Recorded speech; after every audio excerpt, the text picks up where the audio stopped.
preview to the show. Going to walk through our collection real quickly and give you some idea of the vehicles that we have and what we're going to be doing to them.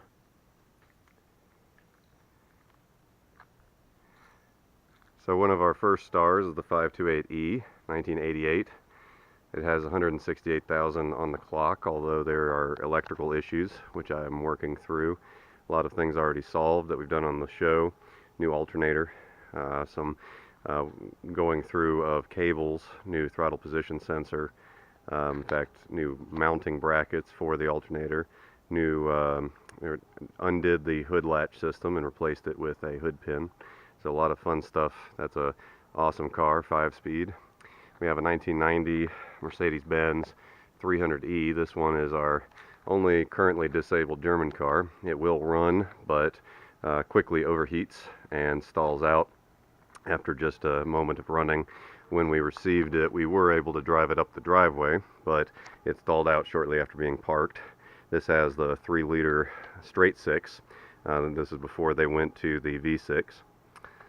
And here we have a 2004 Mercedes-Benz E500 4Matic. This has the 5-liter V8 and it is all-wheel drive. It is an automatic with 173,000 on the clock and runs extremely strong, very fast car. The main issues that we are working through on it is the air ride after having done a tune-up on it already before producing the show. Still working through the air ride situation. So far I've replaced the compressor, which has greatly improved the situation, and I've been tracking down a leak, but it's still not perfect. So when I park it, I'm putting jacks under it for the time being just to keep it aloft so the compressor doesn't have to work while it's sitting. Here we have a 2007 Mercedes-Benz C230 Sport. This is the small Benz, but very peppy car. It's got a 2.5-liter V6 engine. This is the modular engine that came to be in all of the V6 options, just different displacements. This is the 2.5-liter, and it has the Sport option, which includes AMG tuning features, including AMG wheels, suspension, body kit, and exhaust. So really fun little car. This is not currently mine any longer, but I used to own it, and I've sold it to my good friend Sean. The 1981 Porsche 928. This was the flagship of the 80s and into the 90s. This was the brainchild of Ferdinand Porsche. Beautiful car. V8, 4.5-liter V8. This is an early range one, so still had the smaller displacement. Very torquey. Not really quick off the line because not a huge amount of horsepower, but it is a grand touring car. It's basically a Porsche that was designed to drive like a Mercedes. In fact, it even has the 3-speed Mercedes transmission in it. So we are missing one car, the 400 SEL. This is a 1993 Mercedes-Benz. That's introduced in the pilot episode, so if you want to hear more about it, it gets the first car profile. Here we have, if I had to pick out of the lot, this is my current favorite child. This is the 1998 BMW 740iL. This has a 4.4-liter V8 engine, and the 7 Series with the L is the limousine back seat, so it has the elongated body, big back seat. It is a very low riding car.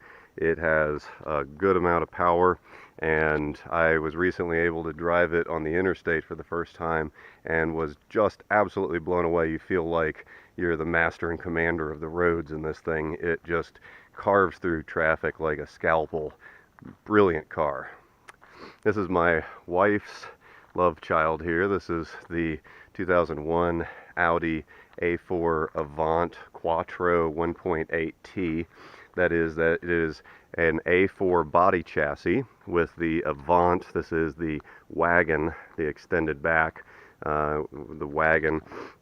And it also has the Quattro system, so it is all-wheel drive. It is a 5-speed manual transmission, and it has the 1.8-liter straight-4 turbo. It's not a fast car, but it is a nice handling car. You get a lot of interior space for a small car with good mileage. And here we have another. I used to have both the Porsches here, and I've sold them both to Sean as my needs of having a family went to the four-door. You can see the consistency between the cars there. So this is a 1986. This was my gateway into the German car market, and the first German car that I owned.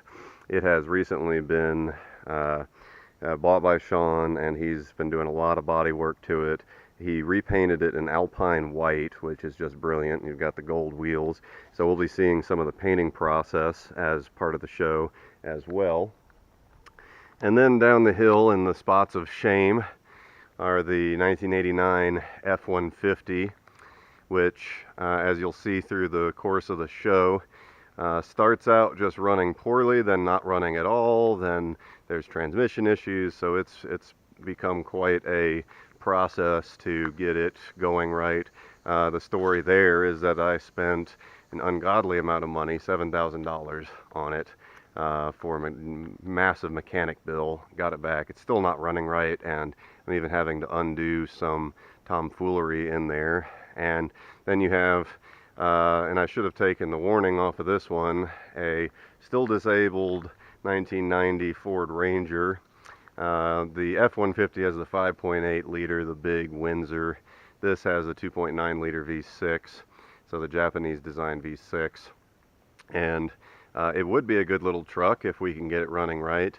As you'll see on the show, my uncle helps me track down, and we just rewire the solenoid, and so we solved the problem that was supposedly unsolvable, but now it's still not starting. We're getting spark, but something's going on with fuel, or it could be timing. There's a number of things that it could be. We're going to have to track that down as well. So that's our stable of cars, and if you tune into the show, we'll be doing all sorts of different repairs on them, everything from minor cosmetic things, popping off door panels, replacing components like alternators, and also just the process of getting into these old cars and finding some of the wacky stuff that previous owners had done to them. So all of that and more on Wheels of the Neals.